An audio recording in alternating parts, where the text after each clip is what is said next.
Raja Ram. Bolo Ram Ram Ram Raja Ram. Bolo Ram Ram Ram Raja Ram. Bolo Ram Ram Bolo Ram Ram Ram Raja Ram. Bolo Ram Ram Raja Ram. Bolo Ram Ram Ram Raja Ram. Bolo Ram Ram Raja Ram.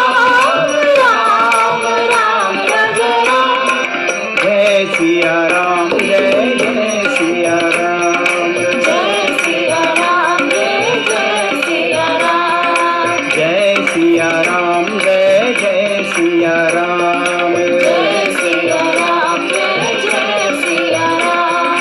Jai Siya Ram, Jai Jai Siya Ram. Jai Siya Ram, Jai Siya Ram. Jai Siya Ram, Jai Siya Ram. Jai Siya Ram, Jai Siya Ram. Jai Siya Ram. बोले सियावर रामचंद्र की, सद्गुरुनाथ महाराज की।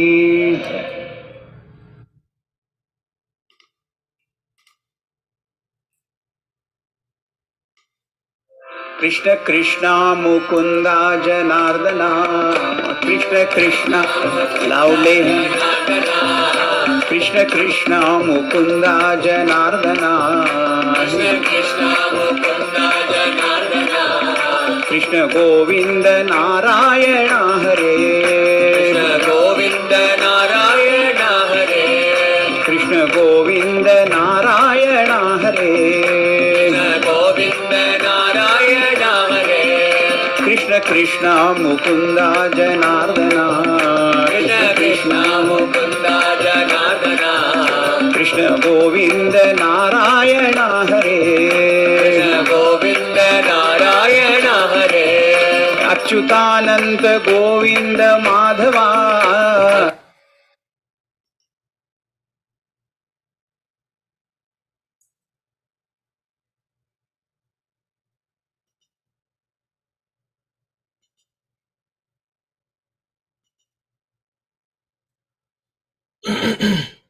Hari Om everyone. Can you all hear me clearly? So we'll start with the invocation. Then Hari Chaitanya will lead us with the invocation for Atmabodha and repeat the shlokas. Then Brahmacharini Divya will give us the first wave of the meaning, then the second wave by Hari, and I'll consolidate all of it. So let's begin with the invocation, Shanti Pata.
सहनाववतु सहनौ भुनक्तु सह वीर्यङ्करवावहै तेजस्विनावधीतमस्तु मा विद्विषावहै।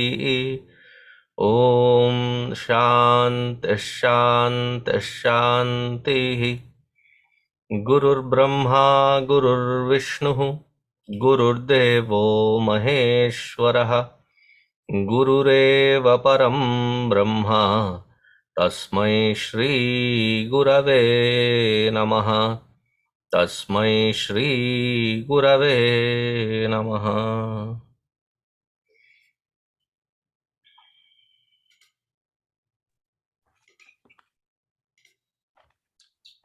तपोभिक्षीणपापानां शान्तानां वीतरागिणां मुमुक्षूणामपेक्ष्योऽयम् आत्मबोधो विधीयते.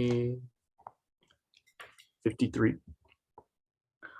upādhivilayādviṣṇau upādhivilayādviṣṇau nirviśeṣaṃ viśenmuniḥ nirviśeṣaṃ viśenmuniḥ jale jalaṃ viyadvyomni jale jalaṃ viyadvyomni tejastejasi va yathā tejastejasi yathā yallābhānnāparo lābhah yallābhānnāparo lābhah yatsukhānnāparaṃ sukham yatsukhānnāparaṃ sukham yajjñānānnāparaṃ jñānaṃ yajjñānānnāparaṃ jñānaṃ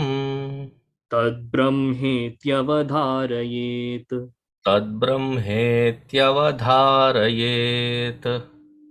Thank you, Hari. Hari Om. So in verse 53, we'll start with Munihi Vishet. So the contemplative one is absorbed. So what exactly does this mean? We'll start with it's best to look at the examples first and then go into the main point. So yathā viyadvyomni. So let's say that I put an empty bottle inside of an empty box, inside of an empty room. If I break the bottle space merges into the box space. And then I get angrier and I smash the box. This box space merges with the room space. We'll stop my anger right there. So dissolving the conditioning, the essence of one merges into the essence of the other. So the dissolving can only happen because it's literally the same thing, space into space. So looking at this example, we may come up with an objection. Well, the pot is literally an object other than space. So here there are two things and you have to break one thing to let the other merge. Is that the case when we say the Munihi is being absorbed into Brahman? So the second example is worth investigating. Yathā jale jalaṃ. If we take a drop of water and pour it into a glass of water, the edge, the quantity, the shape, or whatever other distinctions that define the water droplet is gone. And that shape and distinction of that water droplet is not because of any other object, like in the previous that there was a presence of a pot. So again, the dissolving can only happen because it is the same thing. Here it's water. So again, we can come to another objection, that maybe water has this inherent coagulation property, and that expresses an inherent limitedness within that water. So maybe that the very thing, the water, is limited in its essence. So another example is given. Yathā tejastejasi. Here we take the example of the light. So light can come from one source, and there could be light from a different source. And when they happen to be in the same room, those light that's being emitted merges together. You can't say this specific spot comes from this specific light and that spot of light comes from this other lamp, right? The merging of the lights is seamless. So again, the merging can only happen because it's the same thing. In this case, it's light. And so maybe again, when you study this example, the objection is, you have two sources of lights now. You have two lamps. So are you telling me that Brahman and Atman, there are two different things and they each emit light and they merge together? Is that the objection? So we have to take this to the furthest extreme. And so when we come to the main point, because any limitations are dissolved in that Vishnu, that's the important word here, Vishnu. And it's not Ishvara Vishnu of, Brahmaji, Vishnuji, and Shivaji. This is Vishnu, which means that which is all pervasive and attributeless. One without a second Brahman. When all those limitations are dissolved in that Brahman alone is when the Muni is absorbed in that state. So a lot of times beautifully we'll hear, Brahman is sarvavyapi like the space, or ananta like sagara, or swaprakashate like tejas. These are all analogous, but it's to remember that we are going to that ultimate state of attributelessness. So all conditionings get dropped. And therefore, the essence of the Atman is recognized to be the same as the essence of Brahman. That is when the merging can happen, because we're literally pointing at the same essence. Which brings us to the next verse.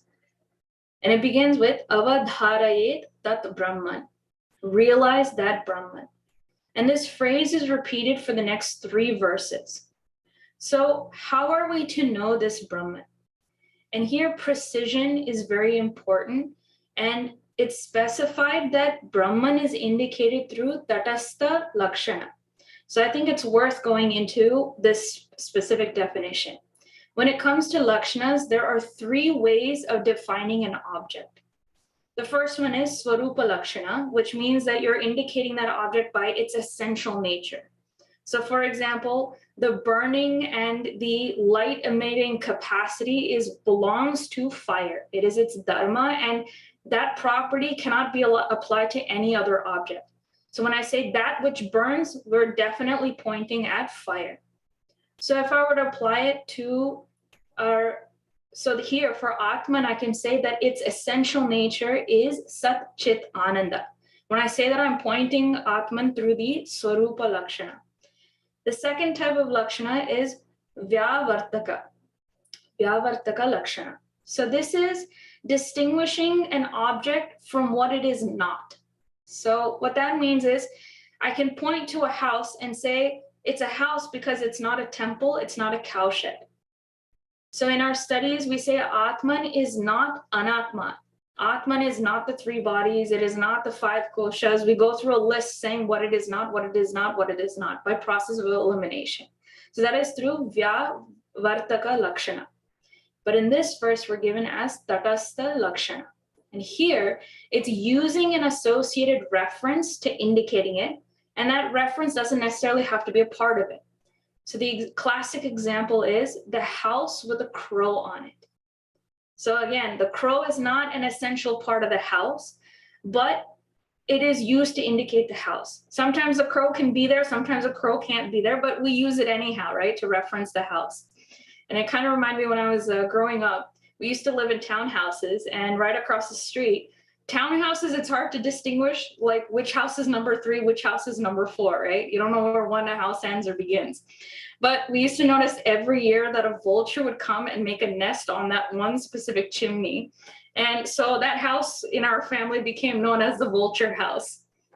Sometimes the vulture would be there, sometimes the vulture wouldn't be there. But as soon as I said, oh, there's a new car at the vulture's house, everybody knew which house I was talking about, right? So again, it is enough. It's not the vulture or the crow is not an essential part of the house, but it's enough to distinguish it from the other houses. So in our case of study, Atman is often referred to as being the substratum of the universe, or in terms of the 3 states, the waking, dream, and deep sleep, Atman is referred to as a witness of the 3 states. So in reference to something, you can indicate what the other object is. It doesn't necessarily have to be a direct correlation. So what are the equivalents of the crow and the house in this verse? The house is realizing Brahman. What is the crow then? Well, we don't know any kind of realization or experience other than through the BMI to experience the OET. So here, BMI experiences becomes our crow. So let's break down one at a time. From the body level, the example is given as yallābhānnāparaṃ. So apart from attaining Brahman, there is no other attainment. The body recognizes all sorts of objects, and the senses go on sensing one object after another.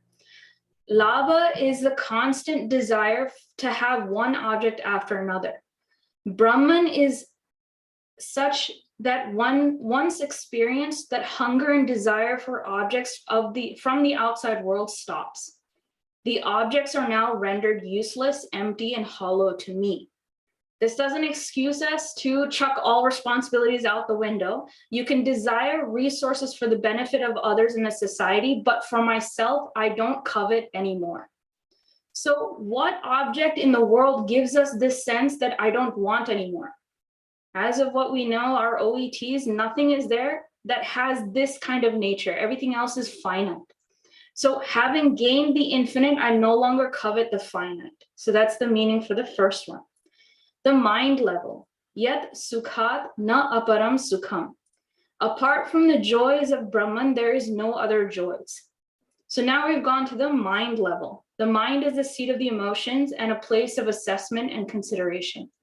It is a place where we go from recognizing that, oh, that's the red Mini Cooper, to I like the Mini Cooper. The gain that the Mini Cooper gives is the experience of sukha.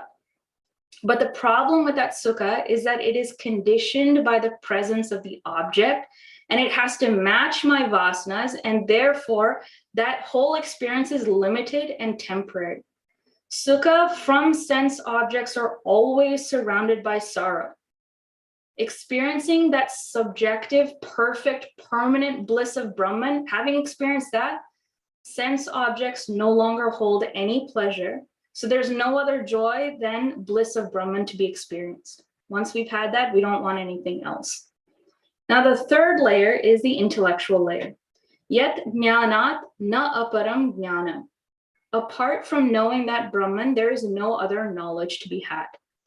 The intellect gets satisfaction from knowing everything. Ignorance of objects is the bane of an intellectual's existence, right?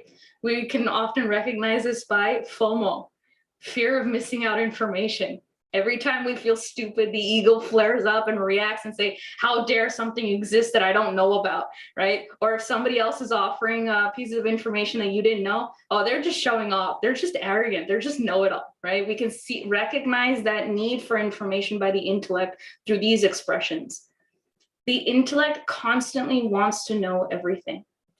So experiencing that state of consciousness that is the illumining nature itself, what value does finite data pieces have anymore? So in every layer, Brahman is the object that ends its respective desire. Pervading all things, I don't crave for objects. Being bliss, I don't crave for sukha. Being awareness, I don't need to know anything else. So Brahman here in that last phrase is not literally an object, just as the crow is literally not a feature of the house. But it's enough to indicate the unknown with the known, indicating the house with the crow. And we can actually, using that, we can actually reach the house. And using these layers, we can actually realize Brahman in its true essence. So Swamiji, that is all I have.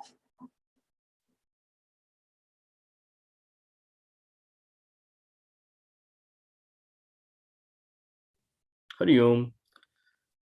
So as it often happens, when we take 2 shlokas every single week, we find ourselves at one more crossroads here this week, where last week we finished up our discussion for the time being on Jivan Mukta Lakshana, that what has the effort been put by that sadhaka to come to the understanding of what his or her true identity is, what is it that is experienced there, and pointing us towards the goal even more. That was reiterated. Here, the crossroads we find ourselves in is, if we look at the second verse for today, the refrain, tadbrahmetyavadhārayet, that refrain is repeated several more times for the next 3 or 4 shlokas after that, where the lakshanas of Brahman are given, or the pointers to Brahman are given, and we are told that realize that which is spoken of, that which is so exalted, that which is so respected, you are that, come to that realization, is what the Acharya is prodding us to do. Now, in this verse in between, then, what we find is a very good insight into when these upadhis are dissolved, then, meaning my attachment to them and seeing the reality that I have with these upadhis, and when that munihi, that one who contemplates deeply on it. When that happens, understanding the pervasiveness of what this Brahman is. That's understanding that they come to. So starting off, munihi viśenmuniḥ, that the contemplative one is absorbed in the all-pervading spirit, is what's given in the English translation. Now, when it comes to the word pervasive, we usually see it as something that spreads through every part of something is pervasive. Like, the laws of the government here in Texas, we have the Texas government. We're still part of the United States. Therefore, the laws of the United States are also relevant here, right? It's still pervasive because we are a part of it. But it's not that this Brahman is the type where, because it brings in things to itself, parts are accumulated by that Brahman, therefore it's pervasive. That's not the situation here. It's not spreading through every part of something. It exists in every part of everything. There is no place where it is not. Now, if I ever want to understand the pervasiveness or how pervasive something is, the subtlety of it, what only way I can measure it, an easy way, is looking at my own senses then. Senses, these senses that come from those elements, how pervasive are my own senses? That to taste something, for instance, it has to be very proximate in my mouth. Yet for sight, for some people, some of us, yes, it must be very close for us to see something. But sight and hearing, it's far more pervasive. I can really perceive something that's farther away. Therefore, that's more pervasive there. But when it comes to this Brahman, then, there is nothing more pervasive than it. Because everything comes from it, therefore, there is nothing that is not supported by the Brahman. It is substratum of everything. Therefore, it's part and parcel of everything as well. Now, when the word absorption is given, then, this Muni who has realized that single focused thought flow without any other erroneous notion of being limited, seeing that just as that Brahman is pervasive, I am that Brahman, therefore I am not limited by any other upādhi. That's the dissolution of the upādhis, that understanding there, and that is what is dwelt on, until any last vestige of erroneous notions is completely thrown out. So upādhivilayāt, that's the dissolution that's spoken of. And another marker we see here, nirviśeṣaṃ. Why? Because as I see myself in the mirror as a physical entity, as I see myself as a mental, intellectual entity as well, viśeṣa and all these attributes is what works in this world that I live in. Or to decipher two things from the other, attributes are all I have to do that. But then we see here that this Brahman is attributeless, gives rise to so many things that have attributes of their own, seemingly for the purpose of vyavahara, but that Brahman has no attributes to it, because if it did, it would be something that had parts to it. If it was something with parts to it, it's subject to decaying and destruction later on. Siddhantas would be broken then. Therefore, that's a very important marker to dwell on. And then, of course, the example that's given, whether it's jale jalaṃ, viyadvyomni, tejastejasi, that when an element is understood to merge back into what it came from, there is no longer any independent existence of that element. If we look at a glass of water, we don't say, look at all the combination of all these different water drops in there. It's not how we look at it. It is simply one entity. Some parts may leave, it may come back, but it is that one entity. Like that, this Brahman is that only existent entity. Everything that I see and consider to be real with these names and forms, upon their destruction, upon the end of their utility, they only go back to that same source then. And that's what that Muni has understood. Now, coming to that refrain now, tat brahma iti avadhārayet. Realize that Brahman. And again, that Muni who has done this nididhyasana then, approaching that seat of meditation, this is that one thought that occurs. And the different lakshanas of Brahman come to mind. It's not that it's just one thought repeated again and again, but that thought flow is there, where resolving for himself, seeing that there is nothing but this Brahman, based on the markers given, and I am that. And it's given three more markers here. yallābhānnāparaṃ, lābho, the attainment of which leaves nothing more to be attained. Now, desire is a sign of dissatisfaction. Whenever I desire something, I want something, it's because I don't have that thing. I'm not in a certain state. There's something external that I want to make myself happy. Therefore, any desire that comes up means I have dissatisfaction. As an Ajnani, I have to understand that. Now, when it comes to that desire, though, I'll give you an example. When I was in college, I went to an ice cream shop with a friend. And he kept saying, it's a really good shop. It's close by. We should go there. They have different flavors, all of these things. When I went there, they were giving like limited samples of everything. It just opened, so they weren't fully stocked with everything, just limited samples. So for the chocolate flavor, I mean, that's my go-to. I wanted that. There were like 3 of them. And so I got one of them somehow. A large crowd, but I got myself that one. And I was feeling really happy. Like, I wanted this. I came and I got it. And he didn't get whichever flavor he wanted at that moment. But he wasn't too sad about it. And I'm like, dude, what's wrong? You should be sad. You didn't get the flavor you wanted. He says, actually, man, my dad owns the place. So whatever I want, whenever I want, there's no feeling sad. I can come in later and get whatever I want. I felt happy about getting one little flavor there for a limited time in that little prasadam spoon that they give you for ice cream samples. Okay, and I felt certain happiness from that.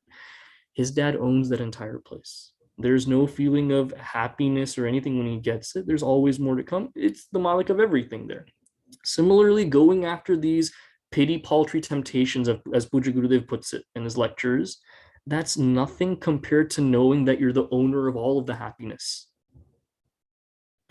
That state where there is no more desire, that state where I feel no incompleteness, no insecurity, that's that ultimate happiness. That is what this knowledge provides of what my true identity is. And that is what the Shastra promises me.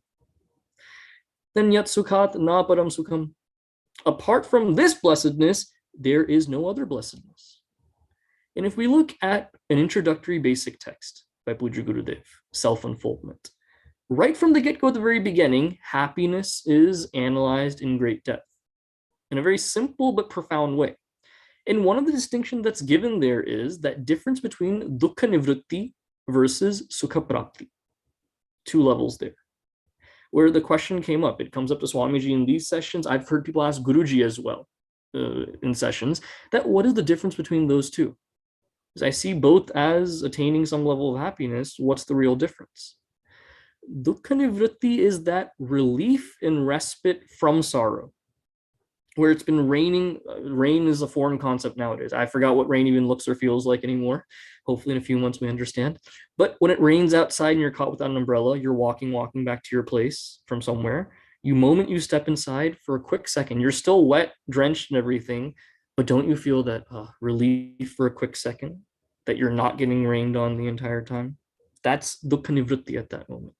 Sukha prapti is seeking something, deliberately going after some happiness. When that is achieved, that is that sukha prapti then. Now, this happiness that is spoken of here, this blessedness, beyond those 2 completely. Where it's not that happiness that comes from some desire being fulfilled. It's not time bound at all. It has no expiration date to it. Knowing that I am all, knowing that I am the very source of happiness, Sat Chit Ananda, and that Ananda is indicative of infinitude because it never runs out. That is what that joy is. That is that sukha that's spoken of here. And then the last example given here is very, very beautiful. Yajjñānānnāparaṃ jñānaṃ. That apart from this knowledge, there is no other knowledge. When we look at the Upanishads, one that really stands out to me, and to say that it's my favorite text I've studied, I haven't studied much. So to say that is premature to say that. From what little I've studied, Mundaka Upanishad stands out in a very beautiful way. It's only 65 mantras long, a fairly short Upanishad, but it's so oft quoted. If you look at what a guru should be, what a disciple should be, the different examples about contemplation upon that Brahman, creation theory, knowledge, all of this is encapsulated there in just very, very memorable ways. And all that knowledge, as is the case with all the Upanishads, comes from one question. When Shaunakji asks Rishi Angirasa, he says, Kasmin nu bhagavo vijñāte sarvamidam vijñātam bhavati iti. That all of this means all these other types of knowledges, whether it's kalpaha, vyakaranam, shiksha, all of these things, what is that, having known, that all of these become known then? With that one short question, so profound, Angyas Rishi bursts out with this Upanishad completely. That knowing this knowledge, then everything else is known. Not that viśeṣaṃ, these details of everything I'm going to know, but as Gurudev puts it in his commentary, he wants to know the light principle in my intelligence by which knowledge of things are illumined for us during our existence. That what is that light which illumines everything? Therefore, knowing that, don't I know everything then? That's the subtlety of this knowledge. That's the purity of it as well. So whether it's looking at the questions in the Upanishads or all those Brahma Lakshanas given in various places, all of that's been encapsulated into 4 padas here and able to be explained by the acharyas so well. It's a very beautiful thing. So given again, tadbrahmetyavadhārayet, that's a marker to us that anything said in the previous 3 padas, these are meditation verses then, to be dwelt upon, and that takes us further and further, deeper and deeper into our vichara there. That's all I have, Swamiji. Thank you, Hari and Divya.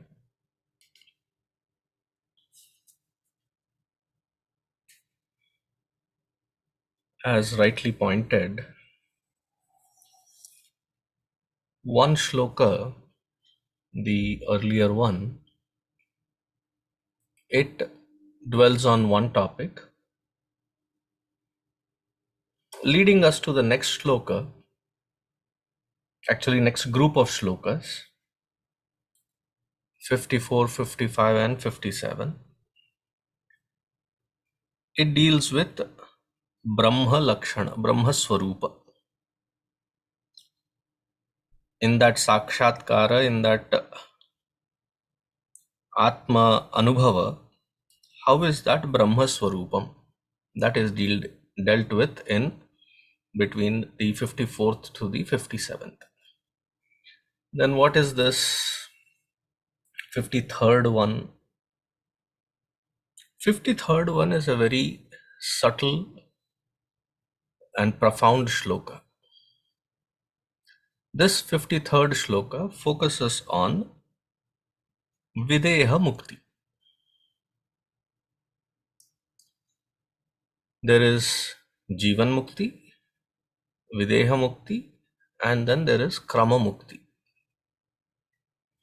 Krama Mukti is when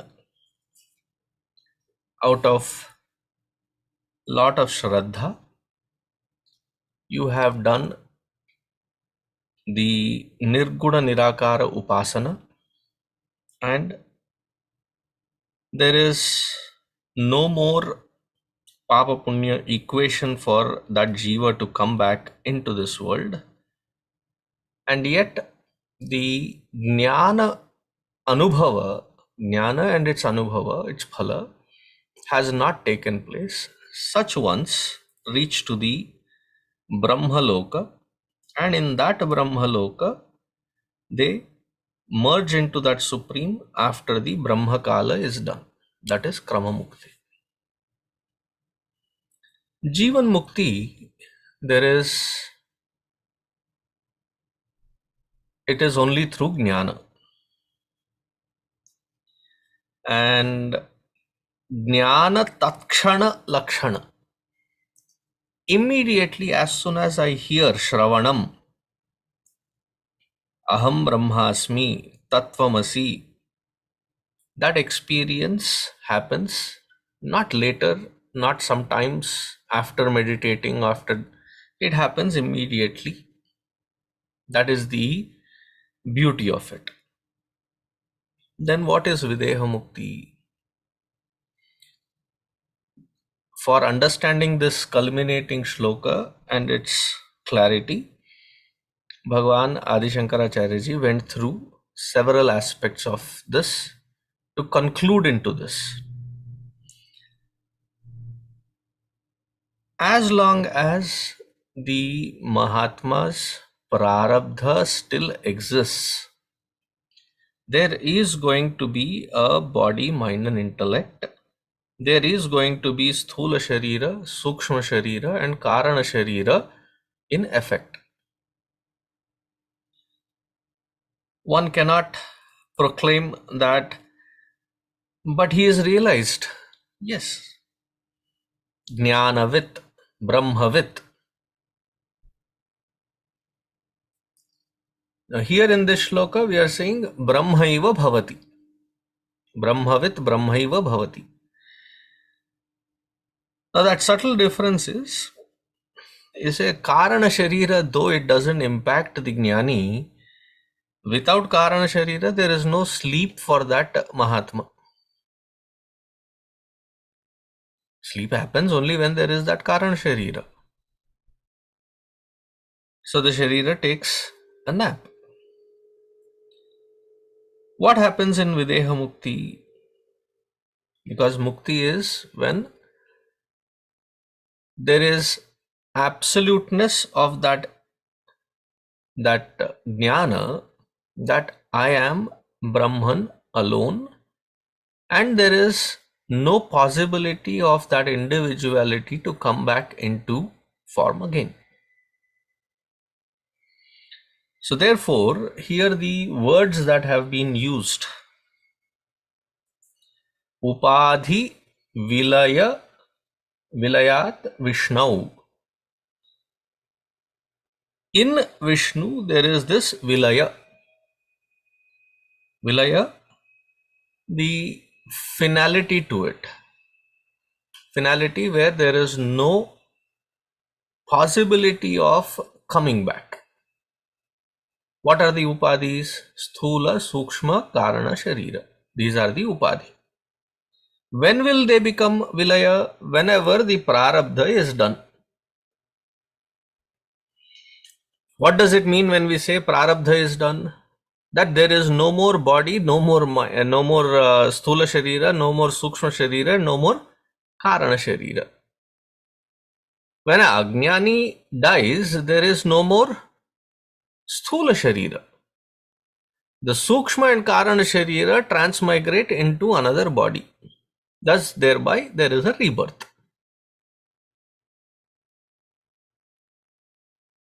And we call it as transmigration or rebirth. Whereas in a jnani, there is no such possibility of rebirth, because not just the sthula sharira, but also the sukshma and karana sharira are also done with. Upādhivilayādviṣṇau. They are completely dissolved. A complete resolution has been attained. So going back to the snake and the rope. No, there is no snake and the rope, there is snake on the rope. And that example, as soon as I realize that there is the rope alone, what happens to that snake? The snake, which was never there, is understood that there was rope alone. There is no more snake vyapara. Therefore, there is no snake vyavahara. Now, when we bring this example to this Atma Jnana, when I realize that I alone am Brahman, nothing else remains. But in the case of this realization, the body, the sthula sharira, the sukshma sharira and the karana sharira, until the prarabdha lasts. Once the prarabdha is done, once the prarabdha finishes, all these three bodies are finished. That is the difference between a Mahatma realizing and then merging to be one with that Brahman. Therefore, in the next line, the jale, jalaṃ, tejastejasi. So these examples are given. Similarly, this Mahatma merges. Now and he says it very clearly, nirviśeṣaṃ viśenmuniḥ, that who was in the manana process, in the contemplative process, has reached to that point where the prarabdha is done. That which he is established in, he merges into it. There is no more coming back.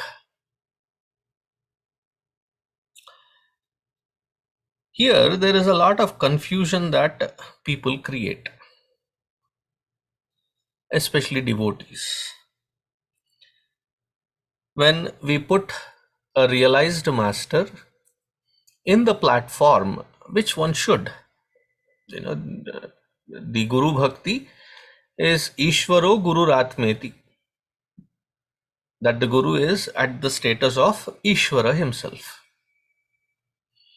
But then to call that Guru as, or to claim that the Guru is an avatara Purusha, and then there is Avatara-vada brought into the Guru, that the Guru is an avatar of such and such and such, and this Mahatma now who has realized will come back again as this avatar. No, such things don't happen. Siddhanta, the Siddhanta breaks if that kind of possibility is added in. Though for the comfort of the student, they may claim it, but it does not have validity to it. If they come back, that means they were not realized. Because very clearly it is being said, upādhivilayādviṣṇau.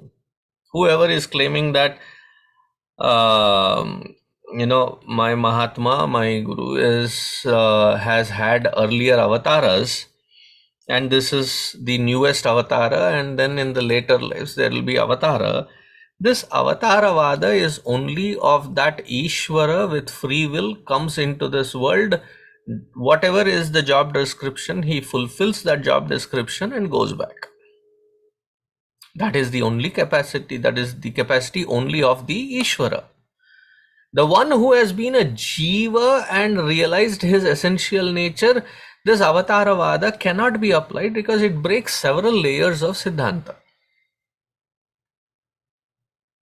And we fall trapped to it. So let us not indulge in such traps. That is being negated right here in this particular shloka. Nirviśeṣaṃ viśenmuniḥ. He merges into that supreme substratum. Nirviśeṣaṃ. There is no more Vishesha left. All the Vishesha identity that was there, that has been dropped, and dropped for good. All the upadhis have been dropped. As long as there is water in the glass, it is called a glass of water. The moment that water is poured, you go into Gangaji and take that little kalasha and pour that water into that. What has happened? There is no more Visheshatva of pot water. The moment that water hits that flowing waters, it is becoming merged one with that water. Jalaṃ, jale.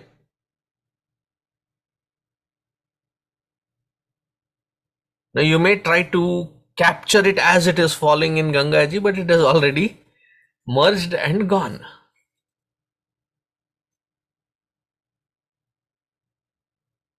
There is no more that individualized existence that is possible. So that which is completely merged, coming back is a trickery that is being done, usually done by the devotees, that their claim is, oh, my Mahatma is an avatara Purusha, avatar of such and such and such. They are going to come back again. It is probably even to justify and fit into the Abrahamic thought, wherein they have a promise that their particular format of that divinity is going to come back again. So they feel good factor. But Siddhanta doesn't support it. There is no such validity to such standpoint. Now that which they are merged into, that Brahmasvarupa, what is that Brahmasvarupa? For understanding that Brahmasvarupa, there are these four shlokas, 54th, 55th, 56th and 57th shloka, which seem like redundantly repetitive but has a contemplative idea for the seeker to focus on that Brahma Lakshana. Mind is, our antakarana is constantly seeking some kind of ROI.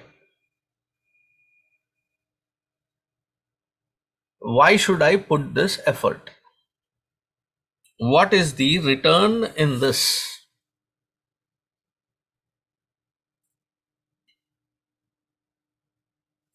The return that we may be looking for is some satisfaction, a feel-good factor, a temporary influx of some kind of enthusiasm. All of this can be the lābha. But this lābha, that which we are talking about, yallābhānnāparaha lābha asti. There cannot be anything higher lābha than this. Therefore, the very first question that should come into our mind is, as individuals, we keep running around with several lābha that we have defined for ourselves as accomplishments that we need to achieve, and put a very concentrated effort towards it. Having reached that, have we ever found that completeness in that lābha? Now we often see that lābha as an investment for the next lābha that we have to start running after. After this, then I will do that, and then I will do this, and then I will do this. There is no stopping there. Constantly running from one to the other to the other. But having reached this Brahma Tattva, if that is the highest lābha, this Vyanika Buddhi of ours, why doesn't it choose this lābha? This is the highest return that is being promised. The Vyanika Buddhi, it now evaluates. Vyanika Buddhi means business-like mind. It evaluates कि भाई मुझे इसमें से क्या मिलेगा, कितना अपने आप को इन्वेस्ट करना है. There is a lot. There is a lot of preparation, lot of training that is required. What are all the different stages that are required? It starts with, and many of us feel tangential because we feel inadequate right at the beginning stage itself. What are the standards that are set?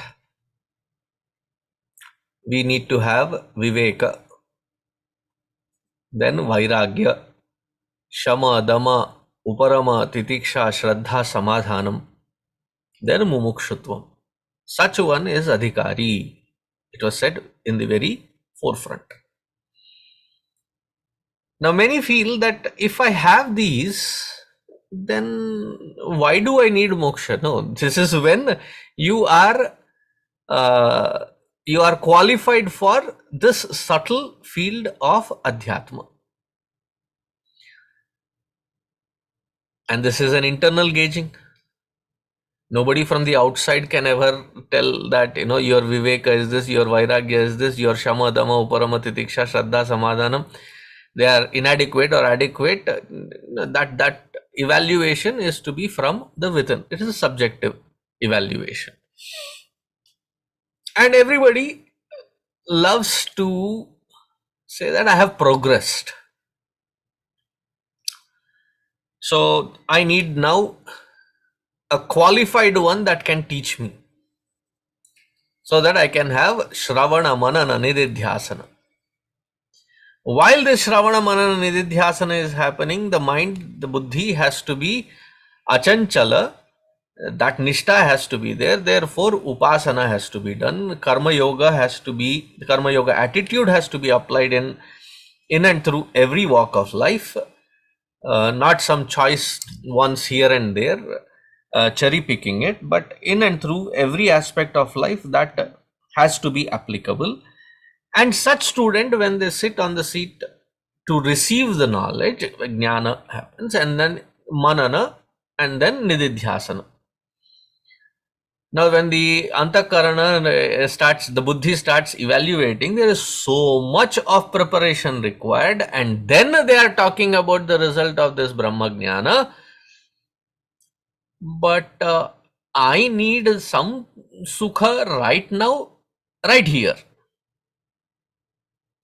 If you do pranayama properly, there are a lot of kriyas that are explained by Patanjali Rishi.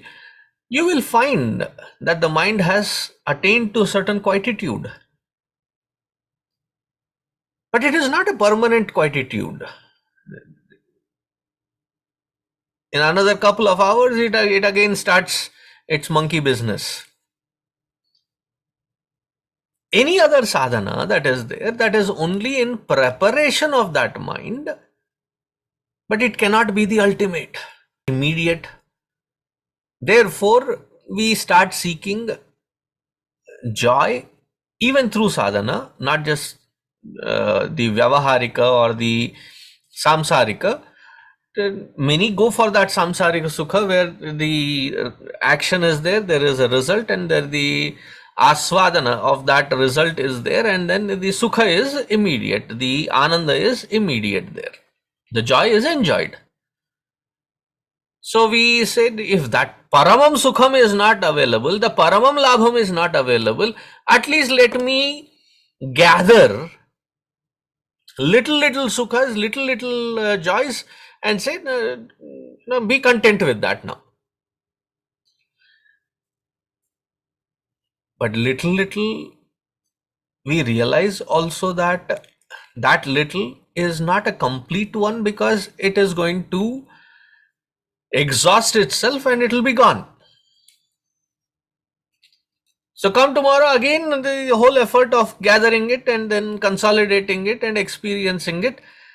And that's how we hopefully continue our life, day 1 to day 2 to day 3.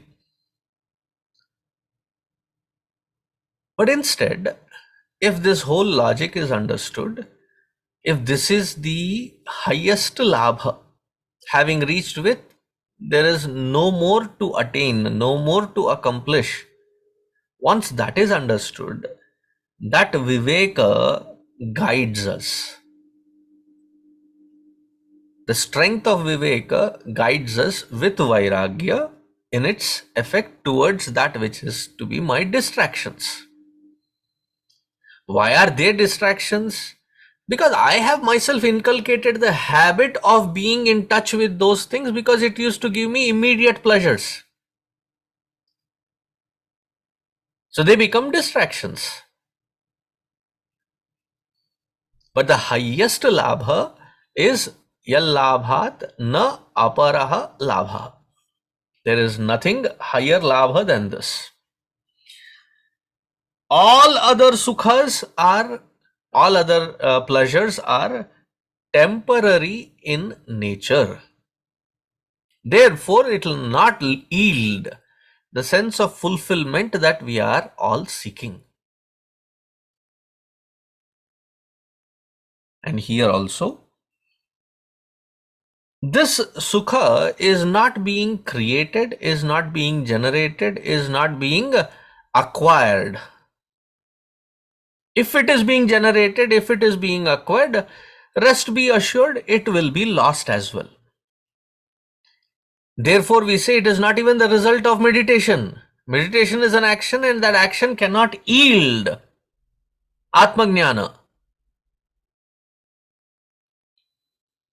They say that knowledge that I already am this Brahman is the only knowledge that dispels the darkness of my own true nature.